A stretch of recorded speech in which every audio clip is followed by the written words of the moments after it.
Title Town, where I'm from, where everybody's southern raised, just as good as they come. Backwoods and mossy oak and mud holes. And back then, we only gave what the farm grow. Man, I miss some days how we played on them dirt roads. And out of towners came with respect, cause they know we all close. Yeah, Southern pride, towing gun folks. Welcome to my city, I-75 South, just north of Live Oak. I'm from a city called Austin, Georgia, right on the border of Florida. I was raised on these dirt roads, mud tires, spin backwoods when they ride. This is small town living, yeah. Now welcome to my city, Title Town, 229, turn it up so they can hear it loud. We get it up with big trucks and heavy G's, pretty girls with moonshine and whiskey. It's nothing like our dirt roads, you can bet that, son. I'm from a city, by any means, we gon' protect our guns. I hang with the rednecks and geeks. We get up in big trucks in the backwoods like Indians and teepees. This the home of the mighty, mighty Vikings. Wildcats, blazing, Title Town license. Winners, pretty girls with country grammar. When I say about Austin, Georgia, I ain't talking about Atlanta. This a different type of city, where the woods are pretty, but get gritty. You hear me? What you know about that 229? You can find us on the Florida, Georgia line, where I reside. I'm from a city called Austin, Georgia, right on the border of Florida. I was raised on these dirt roads, mud tires, spin backwoods when we ride. This is small town living, yeah. Now welcome to my city, Title Town, 229, turn it up so they can hear it loud. We get it up with big trucks and heavy G's, pretty girls with moonshine and whiskey.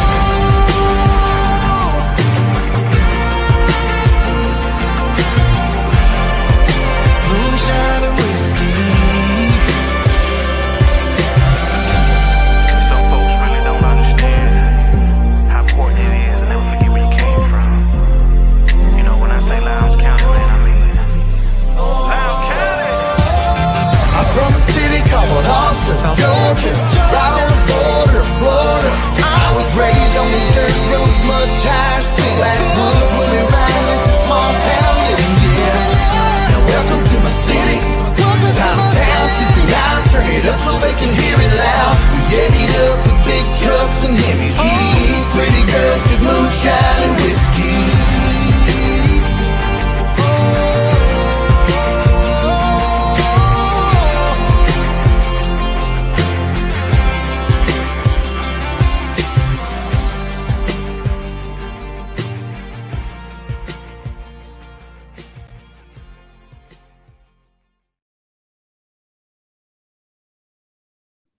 I don't know about you guys, but I look forward to that music every single week. You know why? Because it signifies that one, it's almost the end of the week. So that means we're going to have a good time on the weekend. But two, I get to spend an hour and a half with you guys, all my rowdy friends in the Viking Nation. Welcome to the 229. Welcome to the Viking Nation Live. I'm your host, Larry Godwin. You can call me LG as long as you call me on the Migraine and Spine Clinic hotline, or drop us a line in the comments section and on the, what's it called? What do I call it today? The White Oak Investment comment line. So anyway, hope you guys have had a fantastic week. Let me go ahead and thank my sponsors. Listen, I'm rolling through this a lot quicker tonight because we have a jam-packed show for you tonight. Three guest callers. One is Amanda Hughes, the Lowndes girls golf coach. Two, Steve Holley, the boys golf coach. And three, a surprise guest, Michael Barrett, all the way from the University of Michigan. So he's going to be tuning in or calling in about 7:50 tonight. So you guys stick around. We got a great show. So let me go ahead and thank our sponsors and get this show on the road. So I want to thank Mountain Dew. I'm sorry, guys. I've got golf on the brain because it's been a super long day. I'm tired, but it was a good day because I went out and played in a charity golf tournament. Our church, Northside Baptist Church, right there on Park Avenue, we have an annual golf tournament that raises funds for missions because our church believes in missions. And so we started about 12 o'clock, just got through about an hour or so ago, with eating lunch and dinner and playing golf and all that stuff. And so rushed home, and so I can be with you guys tonight. So I'm a little tired, so you'll have to overlook the way that I usually like to kind of dress a little bit more professional for you guys, got my hair styled and all that stuff.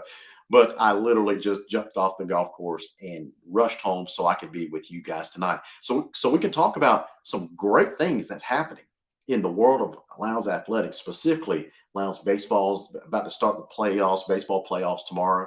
I think tomorrow night, doubleheader there at Noel George Field. And then we've got some fantastic golfers that we're going to be interviewing their head coaches tonight, because both of these teams are outstanding teams this year. Both of them are region champs. Both of them, well, the girls are area champs as well. The boys came up a little bit short. They were the second place in the area, but they both qualified for the state tournament. So Travis Hart, just put on one of those hats. Absolutely. I've got my sombrero right there. I've got my cowboy hat ready to go. But listen, I've got another hat in the crazy hat segment that I'll be debuting tonight. So you guys stay tuned. It's going to be a jam-packed show. I'm telling you, we're going to have a good time tonight. We're going to have a good time. So I want to thank Pepsi of Valdosta for sponsoring our show. Outstanding sponsors. You know these guys. They're great makers and bottlers, distributors of Pepsi, Mountain Dew Rockstar, Mountain Dew Energy, Mountain Dew Spark, as well as the new Starry Lemon Lime drink available at all your fine retailers and not so fine retailers. We also want to thank White Oak Investment. Kyle Conger met with Kyle earlier this week. He's got me on the right path, even in this turbulent financial time that we're in. We both like where we're headed, but we're actually going to fine tune some things. So I gave him a lot of information. He asked me for a lot of information. And so we're putting together a pretty comprehensive plan. And he used the R word. I couldn't believe it. He used the R word. He says, Larry, it's time to start talking about your retirement plan, not your retirement 401k or account, whatever, your actual plan. What's going to happen if you retire? That kind of stuff. So I still have about 10, 12 years of professional work left in me, but it's never too early to start thinking about this stuff. So if you have a need for that, Kyle Conger, White Oak Investment, sharp dude, sharp dude, 229-850-8848. We also want to thank Tim Neesmith. Tim is responsible for lining up Michael Barrett as our calling guest for later on in the show. So appreciate you, Timmy, always looking out for the community, looking out for the show. Great sponsor of the show. He owns a company called A Shade of Perfection. If you want to make your house beautiful, why not start with the window treatments? He specializes in custom shades and blinds. You can reach him at 229-251-3479 or on his website, ashadeofperfection.com. That is such a clever name for a website, ashadeofperfection.com. We also want to thank these Gator fans, although they're fantastic guys. They're still Gator fans, but they also offer a fantastic service. They are your certified headache medicine specialist. They own a company called the Migraine and Spine Clinic of Valdosta. They are Josh Batson and Justin Haskin. Most of you probably know them. Some of you have probably used their service. Regardless, they can help you out if you suffer from migraine and back pain, because they offer a variety of those types of treatments. So give the Migraine and Spine Clinic of Valdosta a shout if you need their service. We also want to thank Matthew Godwin at Verizon Wireless on Perimeter Road. Thank you, Matthew, for being a great sponsor of the show, for providing Lowndes County and Valdosta with some fantastic products. Guys, if you need iPhones, Androids, accessories, or small business accounts, look up Matthew. He's a great kid. I shouldn't call him a kid anymore. He's a 24-year-old young man, offers fantastic customer service, and that's what people know him for. So if you have a need for that product or service, Verizon Wireless on Perimeter Road, give Matthew Godwin a shout. We also want to thank Chandler Kudik with AquaWorks Pool Company. Does a great job. I'm telling you, making that pool water crystal clear. And before you start, Coach Trainer, no, I'm not having a swim pool party at my house. I'll just go ahead and cut you off at the pass. We're not going to do it. But guys, if you have a pool and you need it clean this time of year, get it ready for the summer, Chandler can hook you up at AquaWorks Pool Company, 229-415-0752. One of our newest sponsors is Imperial Auto Sales. Imperial Auto Sales. They've got 2 locations for you on Ashley Street and Bay Tree Road. This is Tony Green and Trey Hatcher. You guys know them, pillars of the community, great Lowndes folks through and through. So give these folks a call, Imperial Auto Sales. And thank you to Steve Nichols at Freedom with Steve Nichols. He's got a fantastic show. Well, mostly a fantastic show. I say that in jest because sometimes I disagree with Steve. Most of the time, we're right on point. But it's a lively political show every Monday through Friday from 6 to 8 a.m. You can catch him on his network at www.freedomnetworks, that's spelled with X on purpose, freedomnetworks.com. So if you like the political scene, first thing in the morning, get you fired up out of the gate as you head out the door, go to work, give Steve a shout. Freedom with Steve Nichols at freedomnetworks.com. So thank you so much to all of our sponsors, and many, many more are on the way, especially during football season. We got them lined up because we've got some pretty creative and innovative ways to get your brand, your company name out to the masses that no one else is doing. And you are absolutely going to love it. So give me a shout. Give me a shout at 229-469-1205. Or you can email me, LarryGodwin@msn.com. So we'll be happy to put together a package that meets your company's needs. Okay, let's get into the topics of the time. So Lowndes baseball is starting the playoffs tomorrow night. So let's go ahead and talk about when first pitch is at 4:30. They play a doubleheader hosting the Westlake Lions out of the metro Atlanta area. So Lowndes is going to host this event. They are the #1 seed out of Region 1. We had Coach Page on a couple of weeks ago talking about, or was it last week? All my days run together. So we congratulated him for, earning the region championship, right? So Jose Oliva, who do they play? They play Westlake High School out of, is it Westlake, Georgia? Well, the metro Atlanta area. So Westlake High School is the 4th seed out of Region 2. So they'll come down here and they'll play at Noel George Field. Doubleheader tomorrow night, 21st. The first pitch starting at 4:30, and game 2, directly or immediately following that. If there is a need for game 3, that is going to be played the following day, April 22nd at 11 a.m. if that's necessary. Okay. So congratulations to Lowndes baseball. Really looking forward to those guys. Seeing how, the last couple of years they've made deep runs and they've run into a couple of buzzsaws in the playoffs, but I think they're set. I'm expecting big things out of Lowndes baseball in the state tournament this year. Now, speaking of state tournaments, another thing that is happening is the Lowndes boys and girls golf team will be starting their state tournament run on May 22nd. May 22nd. Both of them earn a spot in the state tournament by being region champs, and then the girls won the area tournament and the boys came in second place. So both of them are going to be starting their state run. The girls will be playing May the 22nd over at Sunset Country Club over in Moultrie, Georgia, and the boys will be playing May 22nd at Kinderloo Forest over here in Valdosta. So congratulations to both the boys and the girls golf team. And they're about to start their playoff run. So let's get behind these fine student athletes and these coaches. Now, speaking of the golf coaches, I think I have one of them on the phone. Caller, welcome to the Viking Nation. What's on your mind? Coach Hughes, I'm doing fantastic. Well, first of all, congratulations. Not just, normally when a Lowndes athletic program wins a region tournament, we really, not a region tournament, but a region championship, we really make a big deal out of it here on the Viking Nation. But you guys not just won a region championship, but you dominated the region, and you dominated, from what I've been told, a lot of people are bragging about your golf team. These young ladies dominated the area tournament as well. I know that we're not supposed to brag and be boastful and get the big head, that kind of stuff, but I want to make sure that you guys or you ladies get all the congratulations in the world. So congratulations, coach.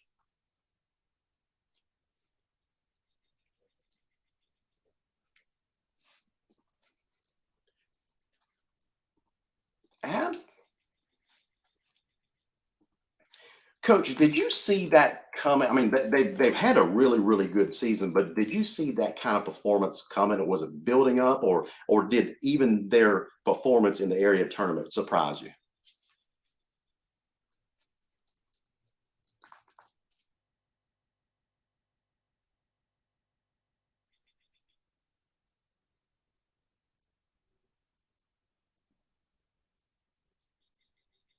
Yeah.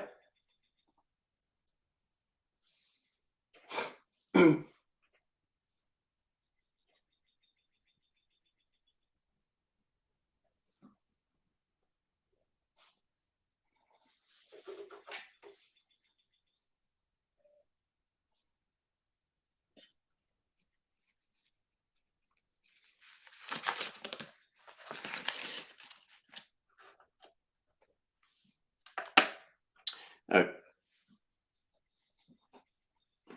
gotcha. Coach, my viewers are saying that they can't hear you, so I can hear you just fine. So, guys, can y'all still can y'all hear her now? Guys, can y'all hear her now?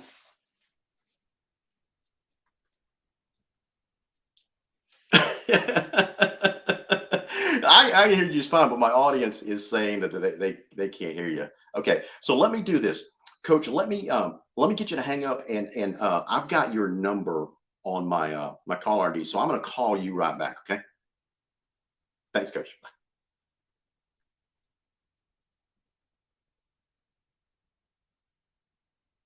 Guys, I apologize for that. So I'm not exactly sure what's going on there, but we're going to try this again. Let's see. All right, so it is. Make sure I don't say her cell phone number out loud.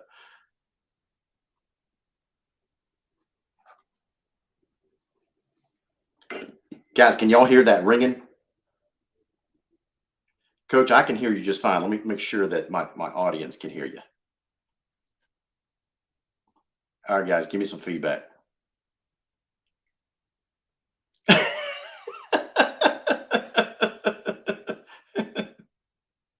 So anyway, let me make sure I got. See, I hate it when Coach. I hate it when technology doesn't work the way it's supposed to work. You know what I'm saying?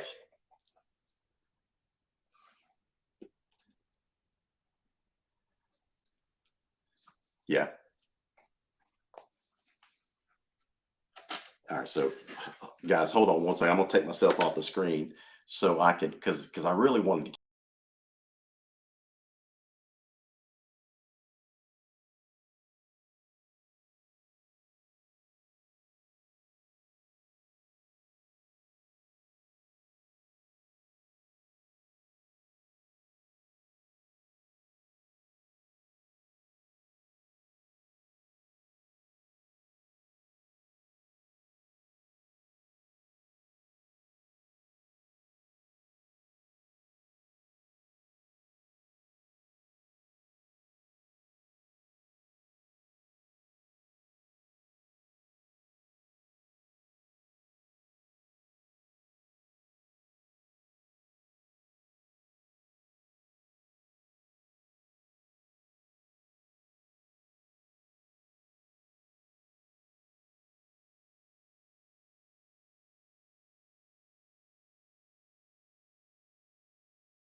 All right, guys, we're going to try this once more. I just put myself back on the screen.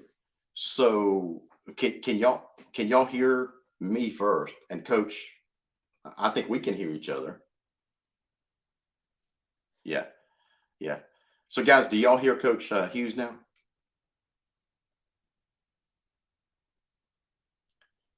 Well, this is embarrassing. Okay, now they can hear you. Now they can hear you. I'm not exactly sure what I did there, but well, now Greg Maddox says no. Oh my gosh.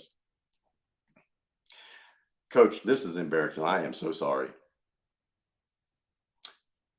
That's right. So let's do this. Can we reschedule for maybe next week? Because I really, I don't want the audience just to hear me talking to you. Okay, so let's just reschedule for next week, and I'll make sure this equipment is working. Okay. Thank you so much. All right, bye-bye. Well, guys, I am so sorry. That was embarrassing. I pride myself on being a professional, and so I don't know. This is what happens when you're used to equipment working, and you try to have this stuff up and running like a couple hours. Like on show night, I'm usually in the studio about a couple of hours trying to make sure everything is working.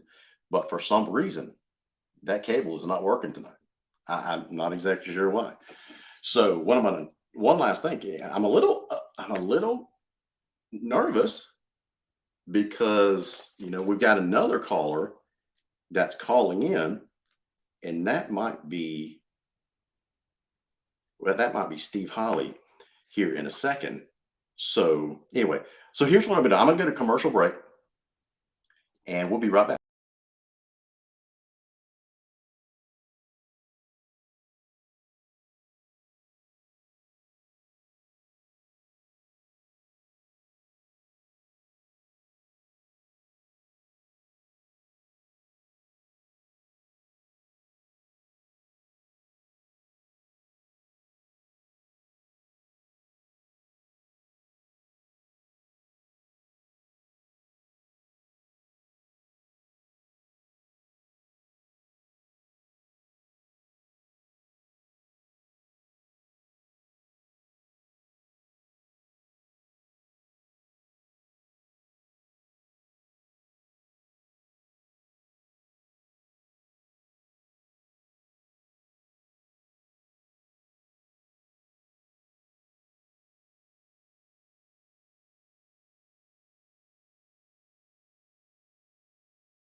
Okay, so I'm back.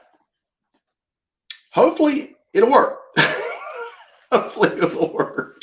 Now, and if it doesn't, then we will reschedule the coaches for another night. Greg Maddox says, where is your tech guy? Greg, you're looking at him. You're looking at him. And I have no idea what's going on. So anyway, so I've got this mixer board, and it's supposed to be the top line, and it usually works like a champ, but for whatever reason, tonight it's giving us problems. So, but that's the kind of stuff that happens. But we do have plenty. Let me ask you guys, do you guys hear this music?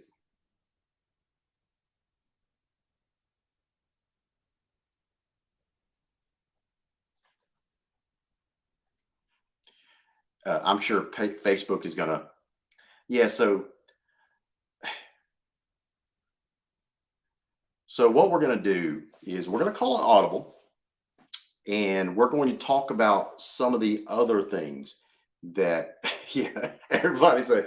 So, first of all, for everyone that tuned in tonight to listen to or to hear from your golf coaches, because I see a lot of parents whose golfers has done a fantastic job this year, and you tuned in to hear from your coaches, to talk about your student athletes. What a wonderful year they have.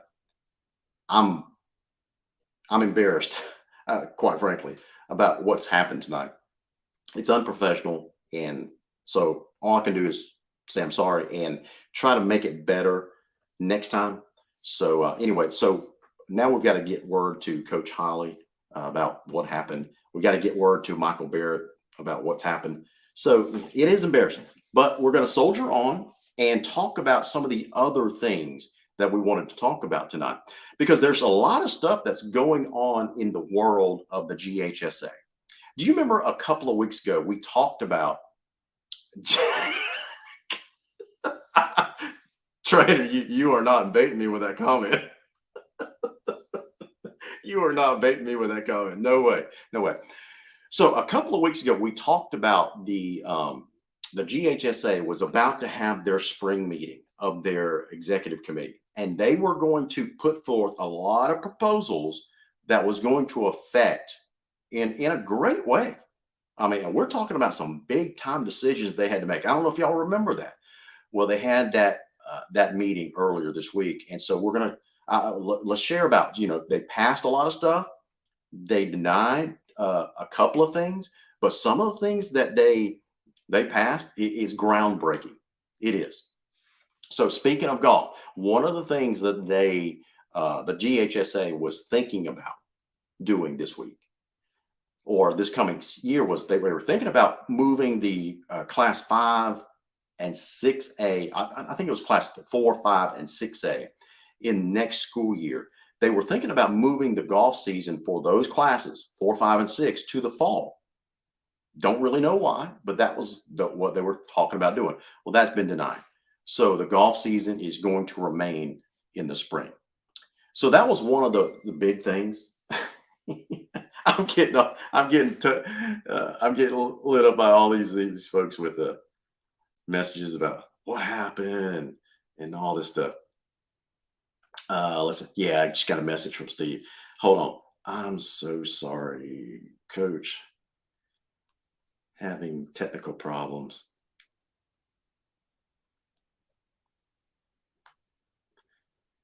Let's try again next week.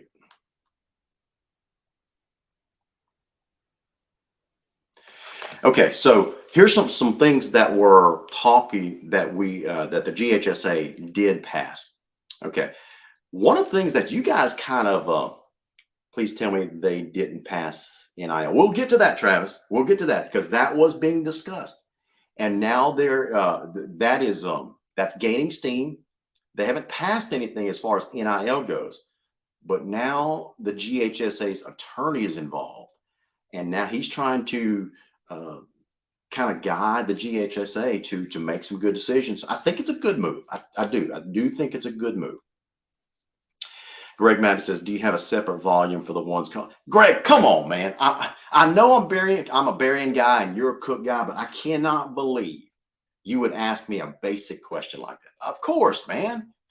I've run this mixer board for like 5 years. No, I'm kidding. It could be there's just something internally wrong. I'm not sure. Once I get done with the show tonight, I'll break down the equipment and maybe someone came in here and turned some dials and knobs and that I don't readily see up there. But we'll get it fixed. Not to worry. We'll get it. Listen, Greg Mack, you are talking to LG. I am an audio, visual, graphics, internet website semi-professional. Jason Anderson, no, I haven't unplugged the mixer and restarted it because I'm using the mixer to talk to you right now. Come on, man. I can't do that kind of stuff. No, yeah, Jason, that's already been done. That's already been done. Yeah,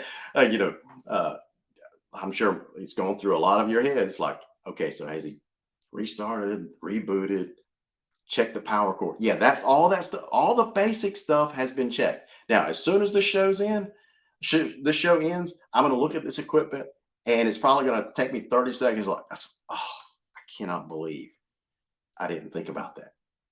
Anyway, so trainer, you might be right. There might be sabotage. I don't know. While I was on the golf course playing in that missions tournament today, someone could have entered my home, entered my studio, and messed with the equipment. I don't know. Are my kids, are they secret closet Valdosta fans that knew that I was going to be on having a show tonight and they snuck in? And or are some of my Berrien friends, do they blame me for the Berrien head coach exiting stage left this week? Maybe they snuck into my studio. No, I'm kidding. Of course I'm kidding. By the way, Coach Allagood and your beautiful bride, Brittany, before you leave town, let me take you to dinner to celebrate your first winning season at Berrien since 1995. I'm serious. I want to take you to dinner. So anyway, all right, we were talking about GHSA stuff. So one of the things that we talked about a couple of weeks ago was a proposal that talked about, drove in from Dodge Camp. So a proposal that talked about, it used weird language. I'm actually going to put this up on the screen so you can see this, because it looks kind of weird when we first saw it. Let's see, is that it right there? Yeah, that's it.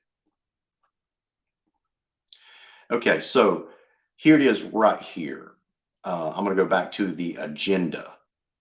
Okay, so I don't know if you remember this, but some of you got upset about this one. The proposal was highlighted in yellow there. To add a new item H under the Section 2 Basketball General Information on page 50 of the GHSA Constitution to read as follows. Quote, students from participating schools shall not be allowed to sit in the first row of seating on either sideline nor either inline, and a minimum of one school administrator in close proximity to the student section. Some of you got upset about that. I'm not exactly sure why, but some of you got upset. So basically the rule, or the proposed rule, was they were going to basically move students back at basketball games. So they couldn't sit in the first row anymore right behind the players. Couldn't sit in the first row of the inlines. I don't really know what difference does it make, the first row or the second row. I mean, that's what they were talking. But here's what actually passed. Remember, the highlighted section there, it says students from participating schools. So the wording changed in what was just passed. And here it is. Spectators now. Spectators from participating schools. This is a confusing bylaw that was just passed. I'm going to read the sentence to you and you tell me what you think. Spectators from participating schools shall not be allowed to sit or stand in the first row of seating at court level on either sideline or inline, and a minimum of one school administrator in close proximity to the student section. That is an oddly written sentence. The first one made more sense because you were talking about students in the first part of that sentence, the first part of that bylaw. Then you had that comma. In the second part of that bylaw, it still talked about a school administrator and the students. But now you're changing it to spectators.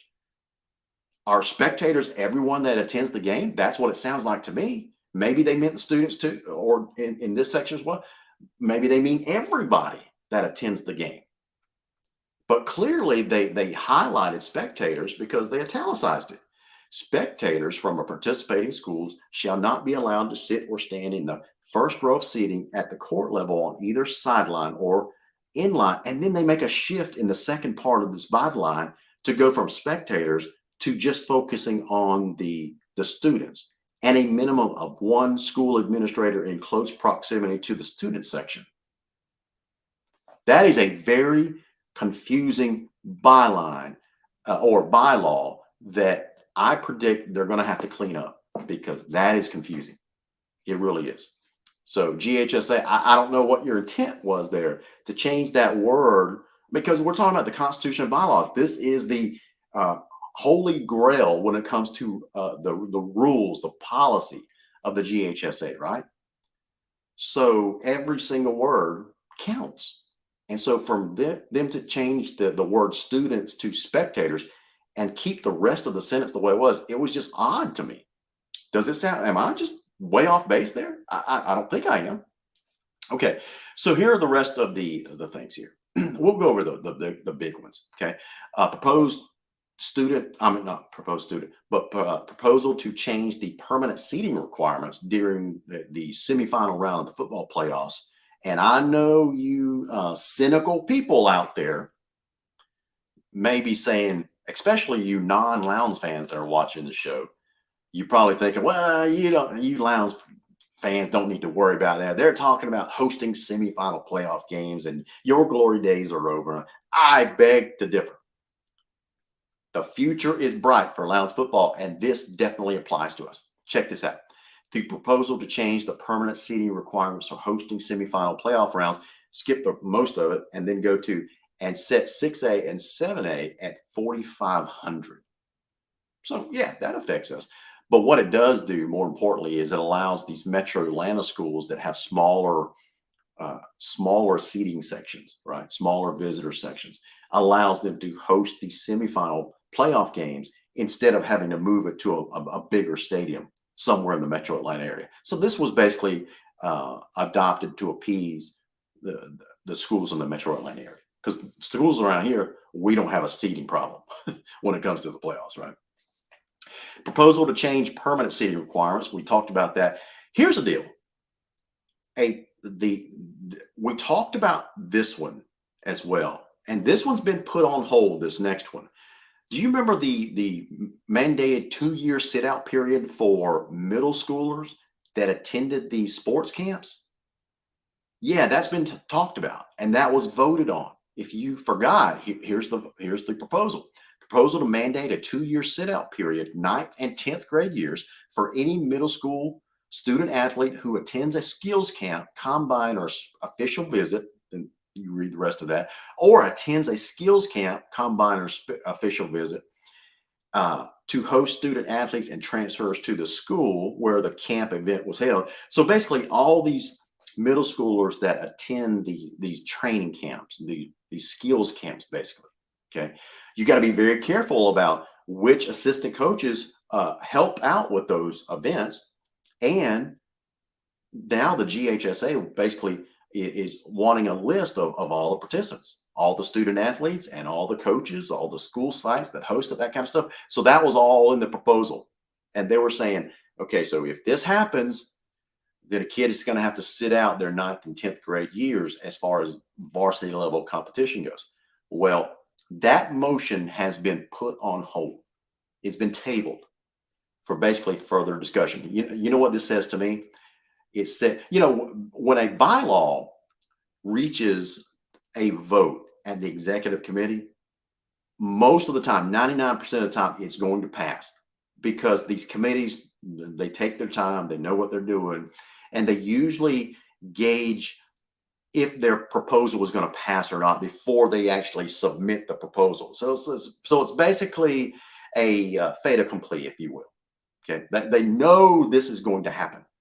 So something must have happened when they released this agenda. I think these member schools started hearing from some of their constituents, and some of the executive committee members, they probably started talking back and forth like, is this really a good idea? We probably need to study this a little more. So here's the deal. It did not fail, right? They didn't take a vote to deny it. They just took a vote to table it. So we don't know if that means that they're going to study it further, or if they're waiting for the clamor to die down a little bit, because this is a very controversial one. This is a very controversial proposal. When you're talking about a middle schooler now attending a camp and then they could potentially lose 2 years of eligibility when they hit the 9th and 10th grade years, that can be devastating to a student athlete, right? So it looks like they're going to table this for a while. Don't know for how long. Don't know. So we'll see. We'll see. Let me see. Why did I just leave that? Man, everything is breaking tonight. Dang gummit. All right. So let's see. Where was that? Let's take that off the screen. All right. So next thing. Here's another one that passed. Okay. This was what was easy. The Constitution is going to be amended to say all coaches must complete a comprehensive training and education program for traumatic head injuries. That was the easy one. That one was going to pass. No problems at all. Okay. Then the next one talks about, the protocol for if a student athlete suffers a head trauma, concussion, what's the protocol going to look like before they can return? Jason's got a question. He says, so you're saying they lose eligibility if they attend the school that hosted the event, right? Jason, there were several ways that a student athlete could lose their eligibility if they attended one of these camps. There were actually 3 bullet points, okay? And all of them led to a kid losing their eligibility. The first one was if they attended the camp by a school, or official visit set by schools to host student athletes, and then transfers to the school where any of the coaches working the event are employed. So anyway, in other words, if they go to one of these skills camps hosted by a school, okay, where any of the coaches, so if you have an assistant, let's just say there was a skills camp, hosted at Lowndes High, and one of the assistant coaches, let's say Josh Akers, was working that event, that skills camp, and a middle schooler from Cook County attended that skills camp. If that middle schooler now transfers to Lowndes High because that assistant coach worked for Lowndes High, also helped out with the clinic, then that middle schooler would lose 2 years of eligibility. That's the way it reads.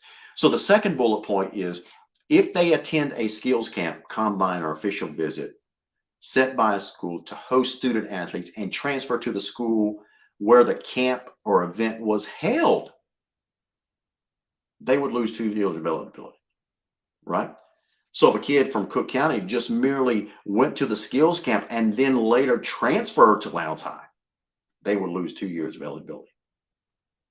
So that's scenario number 2. Scenario number 3 is any coaches or schools hosting one of these camps, combines, or official visits set by schools to host student athletes must report the following to the GHSA. Oh, well, I'm sorry. Any coaches or schools hosting, must report one of these followings: a complete list of all the staff working the event, right? Which also includes those that are on the field involved with any aspect of the event, including but not limited to registration and facility rental care. And then part 2 of that, item B, is a complete list of all participants in attendance must be sent to the GHSA. So there were actually 2 of those scenarios that led to, so that was my fault. So that's a very controversial, very, very controversial proposal being put forth. Do you guys like it?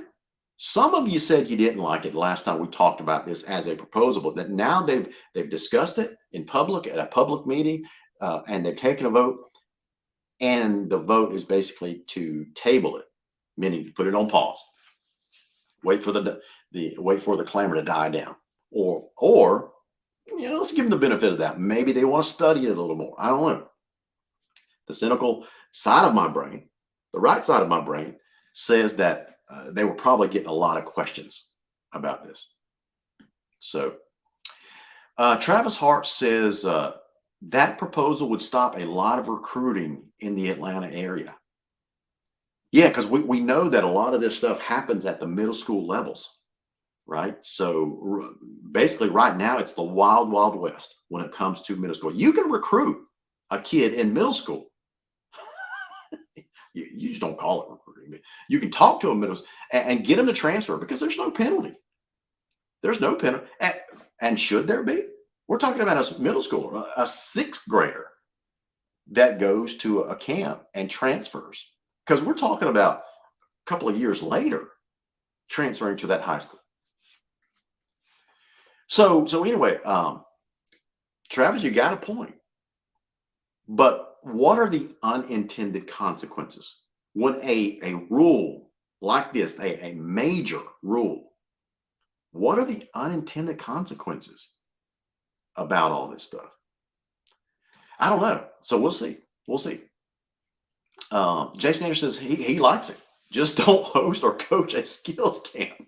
Absolutely. So I think, Jason, you hit on something. I think a lot of these skills camps are going to be probably run by third-party companies now. That would be wise, right? And it would probably be held off-site. There's no way you host this at Lowndes High, or there's no way you host this at Valdosta at Basemore High. No way. You don't take the chance, right? I mean, what if Lowndes High hosted one of these skills camps with no intention at all to recruit any kid? Let's say this kid up in Irwin County attends one of these skills camps because he wants to get better. His family's seen all these kids that go to these camps. That's where they get the scholarship offers. That's where they get better, that kind of stuff. They hear about this camp down at Lowndes County, and they attend one in that beautiful new indoor practice facility that we have. And so a couple years later, kid just decides, and he's like, man, I really like that campus. I loved it. Mom, Dad, can we transfer to Lowndes County? Well, sure. Let's just see if I find a job down there. Let's just transfer. But if this rule's in effect, what are the consequences for that kid? That's a legitimate transfer in the past. But now, if this thing passes, you're going to have some major problems. You really are. Now, obviously, there's going to be some enforcement issues because this is a big, big, big deal. And there's a lot of camps that's going on now. And there's many, many more, I'm sure, that are on the way. One of the guests tonight, Michael Barrett, he was going to be hosting a camp. So does basically these college kids that go off, they do really well, or they go off to the NFL and they want to give back to their community. They host this free skills camp at your local high school. Michael Barrett's about to host a free skills camp for young kids. And if a middle schooler shows up, is he going to be ensnared as an unintended consequence now because of this? It sounds like it. So what now qualifies as a skills camp? So you got to be careful now. That's probably what they're talking about. A lot of unintended consequences that could arise. That's why it matters when I was picking on the particular word earlier in that earlier proposal when they changed the word students to spectators, and it didn't quite make sense, that sentence. You got to think about this stuff. What are the consequences?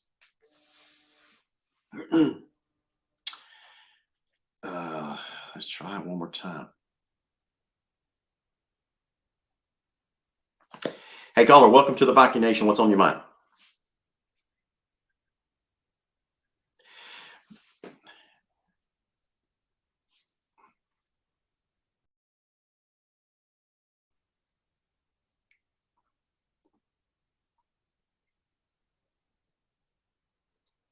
Listen, Mike, man, you're talking to Larry Godwin from the Viking. We all know who Michael Barrett is. Listen, I need to ask you for a favor, though. I do need to ask you a favor. Man, I really do appreciate you and Tim Neesmith arranging all the stuff you calling in tonight. Is it possible that we are having computer equipment problems tonight, so I can hear you fine, but our audience cannot hear a single word you're saying. So can I get you to call in next week? Yeah, is that possible? Let's schedule that. I deeply apologize. We were looking forward to this interview tonight, but let's do that because. Okay.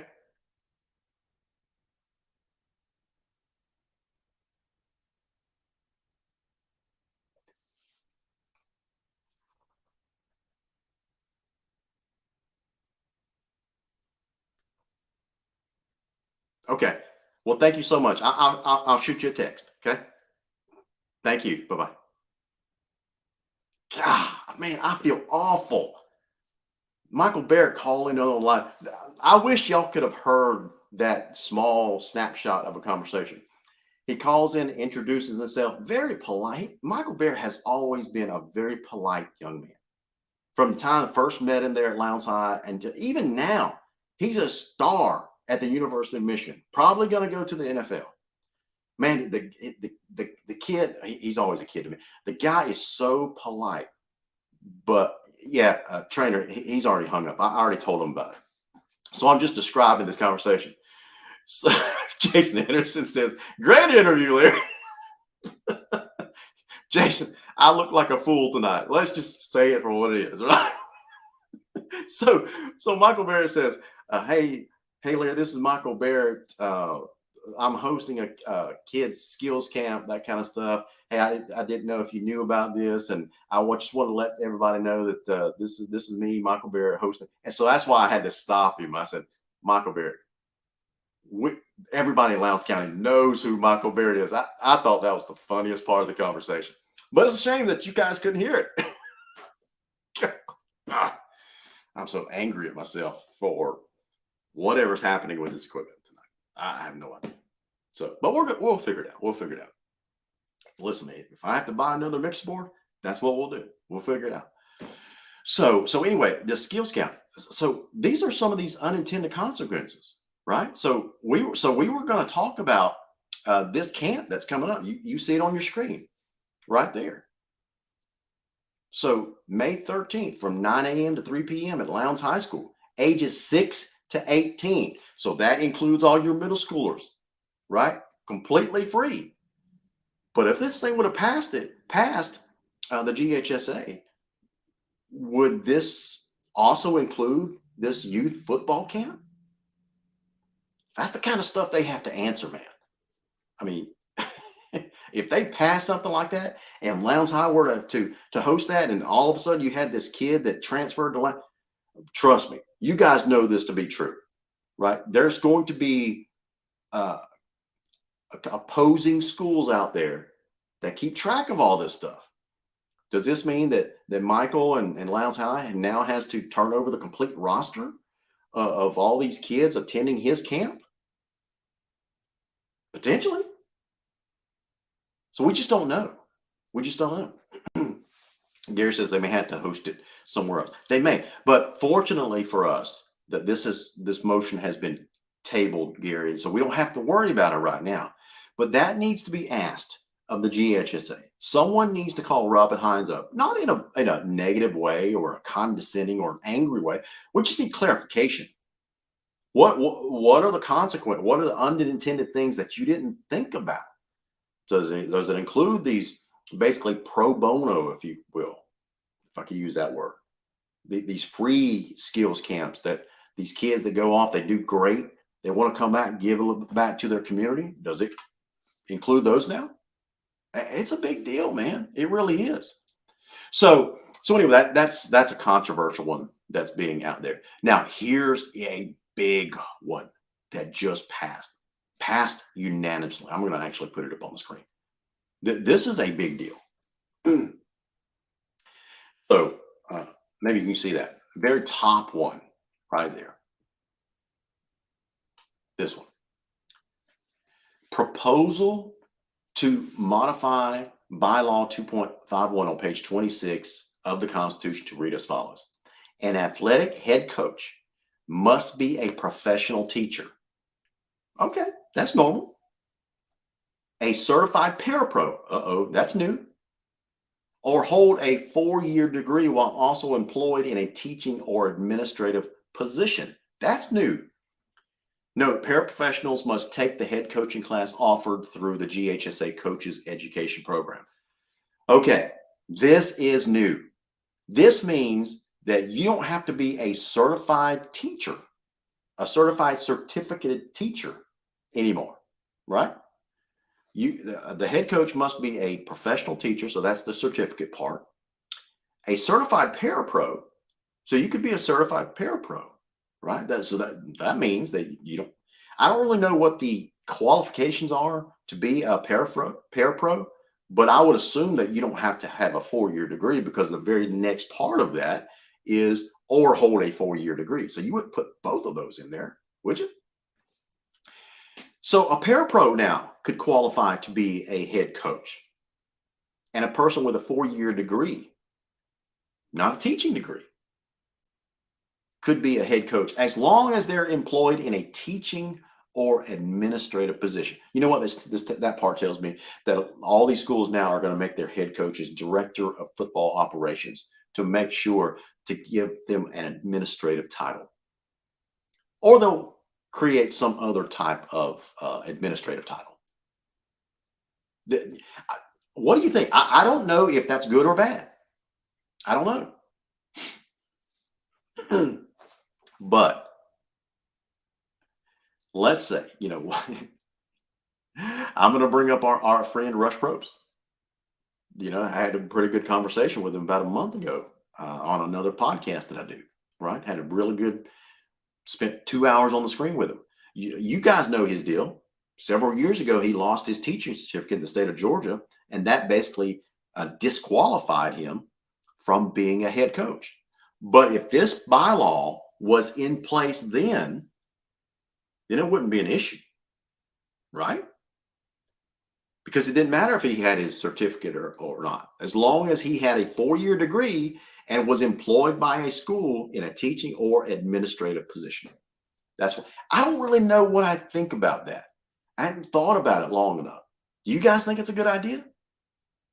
Now, here's the issue that I have with the way this thing is written. You guys know me by now. I'm a policy guy. Yes, I'm a policy and tech nerd. Just get the jokes over with. I know. That's just the way I'm wired. I know.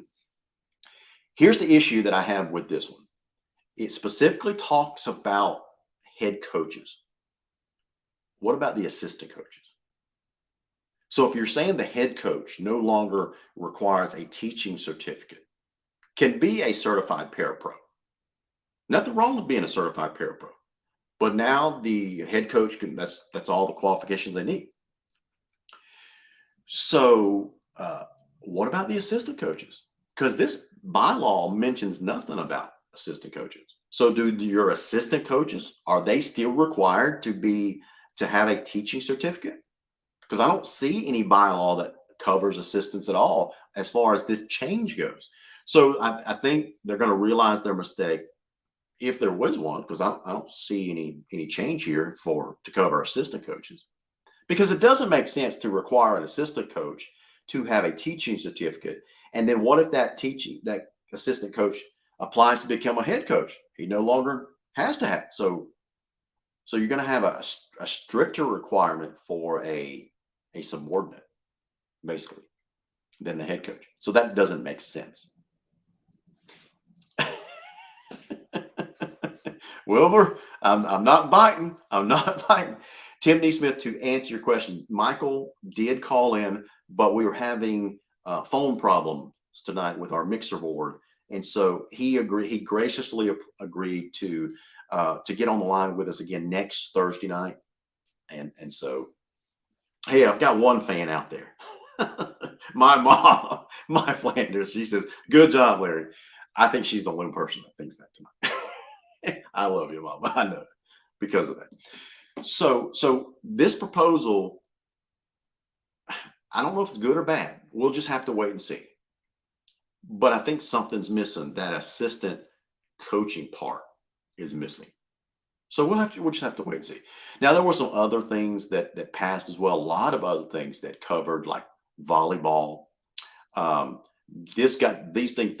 These things got denied. Proposal to increase the number of individual medals awarded in volleyball from 15 to 18, that got denied.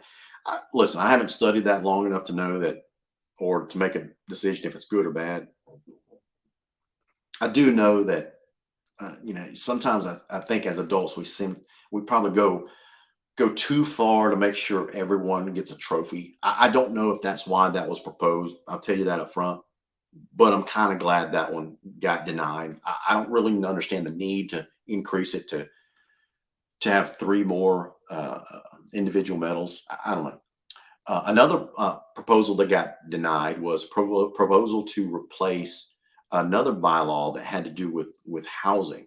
A family who purchases or resides in a home located in a school district attendance area qualifies the student for immediate eligibility in that school district. So that was denied. The baseball committee. Now, this next proposal applied to a lot of different sports. We're talking about baseball, we're talking about football, we're talking about a lot of sports that have to deal with outside, and that's the wet bulb. So there was a proposal to mandate the use of a wet bulb for all contests, all games, right? So the wet bulb must be measured 15, this is for baseball, must be measured 15 minutes prior to the start of the contest. Coaches notified if the wet bulb is equal to or above 86 degrees, an ice immersion tub must be present and ready for. So you got to have an ice bath ready just in case. If the wet bulb reads 86 degrees or higher, 15 minutes prior to the game, or if it's equal to or above 88, the umpires will take a 3-minute hydration break at the beginning and midpoint of inning 3 and continuing until the conclusion of the game. Sounds like a good rule, right? Because some of these games, it gets pretty dang hot on that field, especially now at Lowndes. You got that artificial turf. Heat probably radiates a little bit more up from the surface. So yeah, it sounds like a good rule. But that is being carried through a lot of different sports. For example, the football committee recommended that as well, where you have the wet bulb in place. So here's the deal. This is going to affect Lowndes, especially the first game of that season. Remember that Georgia-Carolina challenge when Lowndes goes over to Colquitt County to play at MacTharp Stadium? We play at 4 o'clock. 4 o'clock on a Saturday afternoon in mid-August. You got to think that there's 100% chance that wet bulb is going to be higher than 87 degrees. So here's what happens. So a proposal that any football contest must have an on-site wet bulb monitor and take measurements 15 minutes prior to the start of the game, and again during halftime. So the following requirements for hydration breaks must be followed. So if the wet bulb is 87 degrees or higher, referees will take a mandatory hydration break at or near the 6-minute mark of each quarter, lasting for 3 minutes. Okay, so this is a pretty lengthy bylaw change for the football games, not just the games itself, but it also regulates 7-on-7 contests as well, because those are played outdoors, right? So expect longer games, especially in the early part of the season. Not a bad thing for safety reasons for these kids, because that's a hot field down there, especially with that artificial turf, especially at 4 o'clock in the afternoon. But as a fan, you just got to know what's going to happen. We're just going to have some longer games. Okay, so just longer, just so be prepared for it. Okay, a couple more things. We talked about the golf committee. That was denied. I don't think we play lacrosse here. So the wet bulb is also going to apply to the soccer teams. I think that's it. Now, the last thing I want to talk about is this NIL deal. Here's what's going to happen. So this is directly out of, and I'll just go ahead and put this on the screen. So this is directly out of the GHSA minutes. So the director's report, Executive Director Robin Hines spoke to the committee about name, image, and likeness coming down to the high school level. He said that 27 states currently have some form of NIL and that the GHSA will need more education. So they're not going to do anything right now. The premise is that each individual owns his or her name, image, and likeness. That makes sense. But any form of compensation, here's the big deal. Any form of compensation cannot infringe on any intellectual property of the GHSA or member schools, such as logos, uniforms, competition video, etc. So basically, the way this thing is headed is, yeah, they can sell their name, image, and likeness. They could advertise for local car dealerships, whatever they want to do, but they cannot. It looks like if this thing passes the way we think it's going to pass, they can't use the logo, the Viking shield, the Viking head. They can't be seen in the ad in a Lowndes uniform. Now, obviously, they could wear a crimson uniform. You just can't have the word Lowndes or Vikings on it. Okay. Or they can't use competition video. They can't use highlight reels that they were in a Lowndes logo or a uniform. That's probably where this is headed. So any form of recruiting or undue influence remains illegal. He said he will continue to investigate options for GHSA member schools and student athletes. So that last sentence there, they were talking specifically about booster clubs. Because we talked about that last couple of weeks ago, where I had a major concern about booster clubs. So he's talking about, if we pass this thing, still any form of recruiting or undue influence remains illegal. But here's the deal. They're going to have to tighten up language. They're going to have to craft new language around undue and define what undue influence and recruiting is in the age of NIL. They just will, because I don't expect them to create any type of a rule that prohibits a booster club from setting up a collective. You guys know what that is, right? That's what the major D1 schools do, like the University of Georgia, Alabama. They've got some alumni, boosters, that kind of stuff. Those types of folks that collect donations, collect big checks from wealthy contributors. They put it all in a pile, and they call it the collective. That's what most of these schools call it. And they use this money from this collective to pay out these NIL deals. Now, some would accuse these collectives of just a shady or a side way of recruiting and paying players, that kind of stuff. Others say, no, it's not. But how we know that's coming. So how is the GHSA going to address quote unquote collectives at the high school level? Can they outlaw them legally? We don't know. So Hines went on to say that the GHSA will host the National Association of Sports Officials Conference in 2024. And he said that sportsmanship continues to be a concern at our contest. He asked all community to make efforts to work with coaches, students, spectators to control bad behavior. That's key. So basically what that means is there's new rules probably coming to a stadium, a coliseum, a gymnasium, a court, a field near you. That's what that means. So he's going to ask these administrators, these hosting schools for these events, to implement these rules or implement new rules. I'm just reading into what he's saying. Obviously, those words don't appear on the screen, but I'm reading between the lines, and I think I'm right here. So how are you going to do that? You're just going to say, hey, please behave? No, you're going to have rules put in place to enforce that, right? So that's how you get people to curb their behavior. You put rules and you enforce those rules. So Hines went on, then went over some GHSA personnel changes. Kevin Giddens, many of you know Kevin Giddens. He's been a coach in South Georgia for a long time, moved over to the GHSA, basically was the director of football for the GHSA, but he is resigning.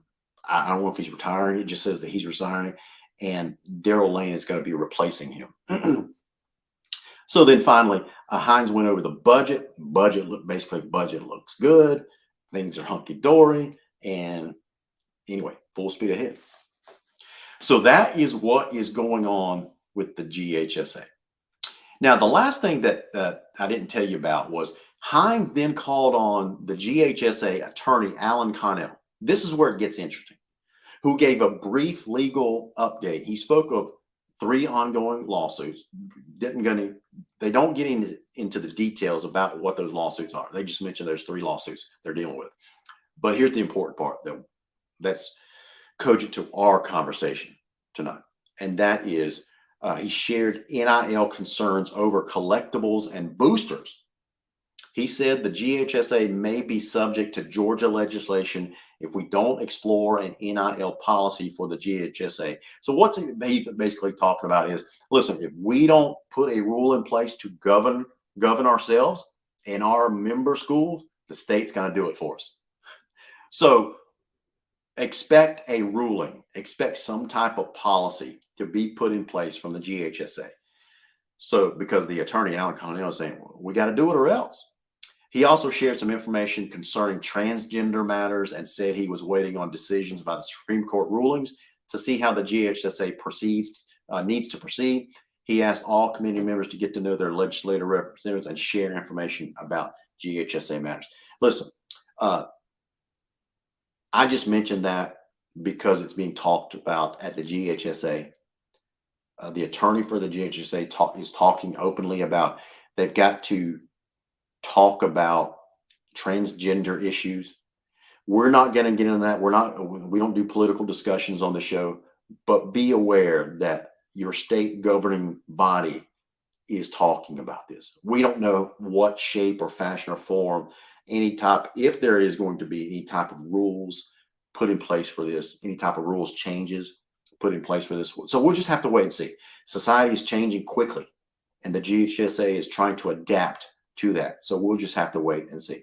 I'm not going to say one way or the other where I stand on the transgender issue. Folks that know me know. I don't have to tell you, but that is being discussed at the GHSA level. So guys, again, just to recap, I'm sorry. I'm sorry you tuned in to hear some great interviews and about not just the golf teams, but more importantly about the student athletes that have worked their tails off this year to excel in the sport of golf, to make it to win their region. In the girls' case, to dominate the area tournament, to earn a spot in the basically state championship tournament. Same thing goes for the boys team. They won the region championship, second place in the area. May 22nd plays Kinderloo Forest in the state tournament. You were expecting to hear all those interviews. All these parents were, so you were expecting to hear from Michael Barrett, the ones that knew that he was going to be calling in, but it didn't happen because of technical issues. And I deeply apologize for that. And hopefully it won't happen again. That's my commitment to you. So anyway, thank you so much for staying with us, especially when we had the issues of the technical problems tonight. Thank you so much for your, not undying, but that's not the right word. Thank you so much for your support through these years. Even if we've had some ups and downs, even if we've had some great seasons and not so good seasons, we've been through a lot together. We've been through a lot of coaches, assistant coaches, administrators, COVID. We've been through a lot as the Viking Nation, as a Lowndes community. I love you guys. Mean that from the bottom of my heart. Thank you so much for sticking with us. And let's see. One last comment. Coach Stranger says, something tells me that the GHSA NIL policy will be aligned with what the University of Georgia wants. Maybe so. We'll just have to wait and see. But with that said, guys, thank you so much for sticking with us. May God bless you. And as always, go Vikings. Y'all have a good night.